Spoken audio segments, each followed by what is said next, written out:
जय श्री गणेशाय नमः। भगवद गीता 6वां अध्याय। सुख दुख में जो सम रहे, उत्तम नर व जान, मान और अपमान में भी रहता एक समान, निंदा स्तुति एक समझ रहे सदा सानद। प्रभु अर्पित हो कम रथ छोड़ सकल छल छंद। ममता मोह जति, कामना काम क्रोध मद त्याग। लोभ छोड़ी योगी बने, प्रभु में दृढ़ अनुराग। ऐसा योगी भक्त व परम पुनीत पवित्र, उससे खुश रहता सदा जिनके ठीक चरित्र। जय श्री कृष्ण भगवान। 6वां अध्याय प्रारंभ। आत्म संयम योग। श्री कृष्ण भगवान ने कहा, जो मनुष्य कर्मफल न चाहता हुआ करने योग्य कर्म करता है, वह सन्यासी और योगी दोनों है। अग्नि होमादि क्रियाओं का त्याग करने वाला सन्यासी नहीं है। हे पांडुपुत्र अर्जुन, जिसको सन्यास कहते हैं उसी को तू योग जान, क्योंकि संकल्पों को न त्यागने वाला कोई भी योगी नहीं। योगी बनने की इच्छा वाले मननशील मनुष्य के लिए निष्काम कर्म ही साधन है, और योगारूढ़ हो जाने पर संकल्पों का अभाव कल्याण के हेतु है। जब मनुष्य न तो इंद्रियों के भोगों में आसक्त होता है और न ही कर्मों में, उस समय वह सब संकल्पों का त्यागी पुरुष योगारूढ़ कहलाता है। अपने द्वारा ही संसार समुद्र से अपना उद्धार कर अपने को गिरावे नहीं, कारण कि यह जीवात्मा स्वयं अपना मित्र और शत्रु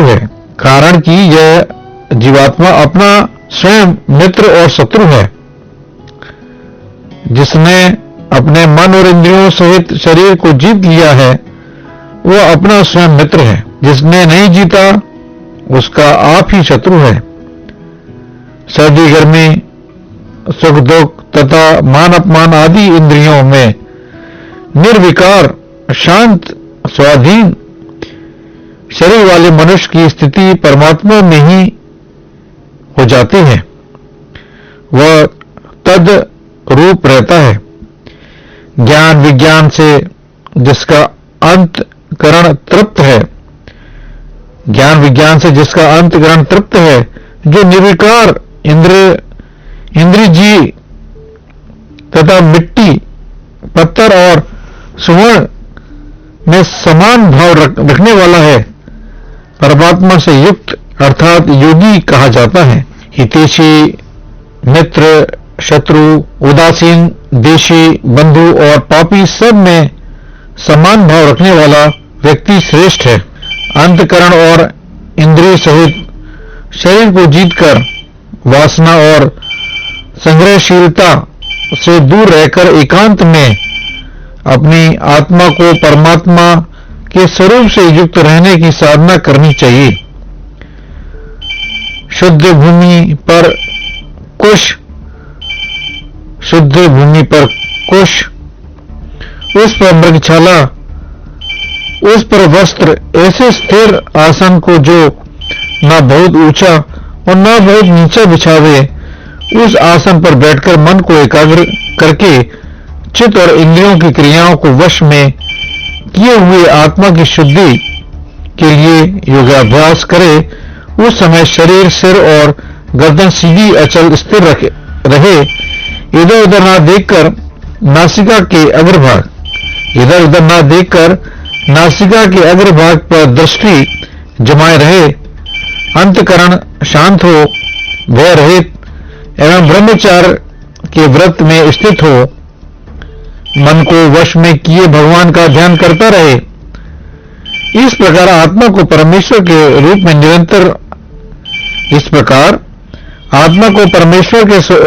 में निरंतर लगाता हुआ स्वाधीन मन वाला योगी ईश्वर में स्थित रूप परमानंद में परिणत होने वाली शांति को पा लेता है। इस अभ्यास की सिद्धि बहुत खाने वाले को भी नहीं होती है। इस अभ्यास की सिद्धि बहुत खाने वाले को भी नहीं होती है और बिल्कुल ना खाने वाले को भी नहीं होती। अतिशय ना करने वाला अथवा अत्यंत जानने वाला भी इस सिद्धि को प्राप्त नहीं करता। यथा योग, आहार, विहार, कर्म चेष्टा और शयन,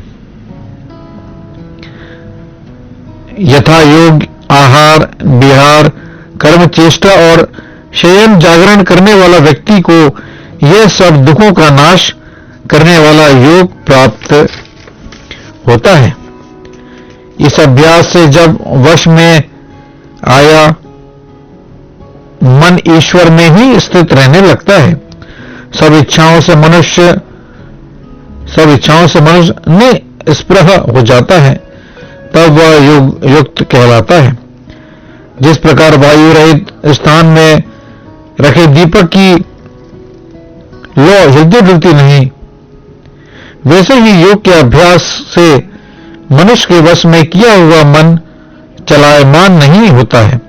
हे अर्जुन, जब ऐसी स्थिति हो जाती है कि योग के अभ्यास में विरोध हुआ मन, जब ऐसी स्थिति हो जाती है, हे अर्जुन, जब ऐसी स्थिति हो जाती है कि योग के अभ्यास से विरुद्ध हुआ मन विषयों से उपराम हो जाता है, मनुष्य की आत्मा ईश्वर के दर्शन में ही संतुष्ट रहती है। इंद्रियों से आगम केवल सूक्ष्म बुद्धि से ग्रह अनंत आनंद को अनुभव करता है। इंद्रियों से अगम्य केवल सूक्ष्म बुद्धि से ग्रह अनंत आनंद को अनुभव करता है और ध्यान से विचलित नहीं होता। इस सिद्धि लाभ से अधिक लाभ को बड़ा नहीं मानता और भारी दुख से भी इस सिद्धि को नहीं छोड़ता।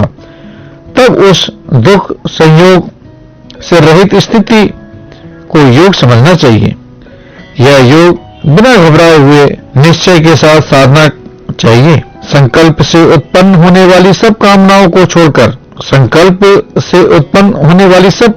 छोड़कर मन से सब इंद्रियों को भली प्रकार वश में करता हुआ क्रमशः अभ्यास करता हुआ धीरज और ध्यानपूर्वक विषयों से उपराम हो, फिर चित्त को ईश्वर के स्वरूप में लगाकर किसी दूसरी ओर न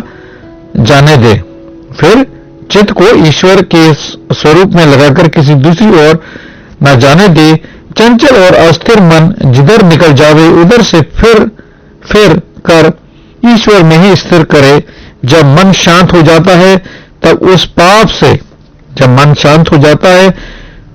पाप से रहित रजोगुण विरहित योगी को ब्रह्म स्वरूप अति उत्तम आनंद को प्राप्त होता है। पाप से रहित योगी इस प्रकार योग प्राप्त करता हुआ ईश्वर की प्राप्ति रूप अनंत आनंद को प्राप्त करता है। ये अर्जुन, इस प्रकार योगाभ्यास के द्वारा ईश्वर से युक्त आत्मा वाला पुरुष सब में समदर्शी होकर सब प्राणियों को, हे अर्जुन, इस प्रकार योगाभ्यास के द्वारा ईश्वर से युक्त आत्मा वाला पुरुष सब में समदर्शी होकर सब प्राणियों का अपने सर्वव्यापी आत्मा में और आत्मा का भूतों में अनुभव करता है। जो पुरुष सब भूतों में सबके आत्मा रूप ईश्वर को अनुभव कर लेता है, वह ईश्वर में सब प्राणियों की स्थिति को जान लेता है। वह ईश्वर से अथवा उससे ईश्वर कभी नहीं बिछड़ता। जो मनुष्य प्राणियों में स्थित परमात्मा का ध्यान करता रहता है, हे अर्जुन, जो व्यक्ति सुख और दुख को भी अपने समान सब में देखता है, वह सर्वश्रेष्ठ योगी है। हे अर्जुन, जो व्यक्ति सुख और दुख को भी अपने समान सब में देखता है, वह सर्वश्रेष्ठ योगी है। यह सब सुनकर अर्जुन ने कहा, हे मधुसूदन, आपने जिस समस्त योगी की सिद्धि का वर्णन किया है, वह तो मन के चंचल स्वभाव के कारण देर तक सिद्ध नहीं रह सकता। हे कृष्ण, मन बड़ा चंचल, हठी, बलवान और दृढ़ है। उसका रोकना तो वायु को रोकने के समान अति दुष्कर कार्य है। कृष्ण भगवान ने इसके उत्तर में कहा, हे महाबाहु, निसंदेह मन चंचल और कठिनता से वश में आता है। जो अपने मन को वश में नहीं कर सकता, उसके लिए तो योग की प्राप्ति कठिन है। मन को वश में करके मनुष्य साधन और यत्न से परमात्मा में स्थित रूप योग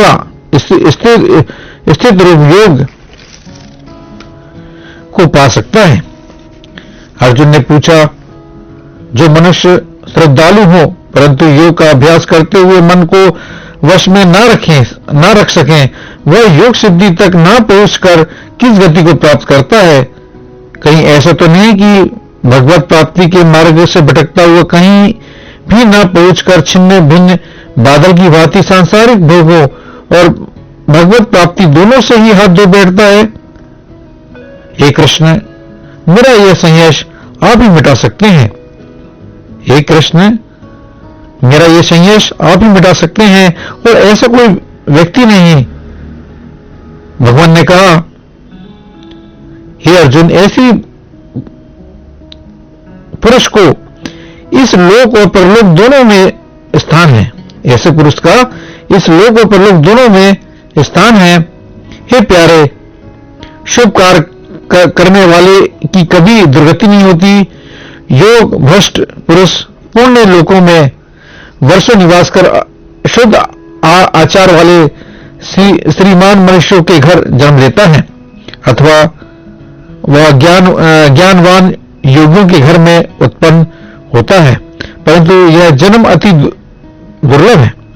इस तरह दोनों में कहीं भी जन्म लेकर उस पुरुष को पूर्व शरीर से संबंध, समता बुद्धि, संस्कार स्वभावतः प्राप्त होते हैं। यह अर्जुन, वह फिर सिद्धि के प्रयत्न करने लगता है। सिद्धि को प्राप्त होने पर भगवान के स्वरूप में मिल जाता है। इसलिए तू योगी बन। जो योगी अपनी आत्मा को ईश्वर के स्वरूप में स्थित कर श्रद्धापूर्वक परम पिता परमात्मा का ध्यान करता है, वह तो सर्वश्रेष्ठ योगी होता है। अथ छठे अध्याय का महाताप्य। श्री भगवान जी बोले, हे लक्ष्मी जी, छठे अध्याय का महाताप्य सुनाता हूं। गोदावरी नदी के तट पर एक नगर था। वहां एक जनश्रुति राजा बड़ा धर्मज्ञ था। एक दिन नगर में हंस उड़ते उड़ते आ निकले। उनमें से एक बैठते ही उतावला उड़ गया। तब नगर के पंडितों ने कहा, हे हंस, तू ऐसा उतावला उड़ा है, क्या तू राजा जनश्रुति से आगे ही स्वर्ग को जाना चाहता है? तब उन पंछियों में जो सरदार था उसने कहा कि राजा से रेयक मुनि श्रेष्ठ है, वह बैकुंठ का अधिकारी होगा। बैकुंठ लोग स्वर्ग से ऊंचा है। यह बात राजा ने सुनकर मन में विचार आया कि मेरे से उसका पुण्य बड़ा होगा जिसकी यह हंस स्तुति करते हैं। यह विचार के कहा कि उसका दर्शन करिए। राजा ने सारथी से रथ मंगवाकर सवारी कर प्रथम काशी जी में जाकर गंगा में स्नान किया। शिवजी महाराज का दर्शन किया। फिर लोगों से पूछा, यहां कोई रेयक मुनि है? शिवजी महाराज का दर्शन किया। फिर लोगों से पूछा, यहां कोई रेयक मुनि है? और लोगों ने कहा, नहीं।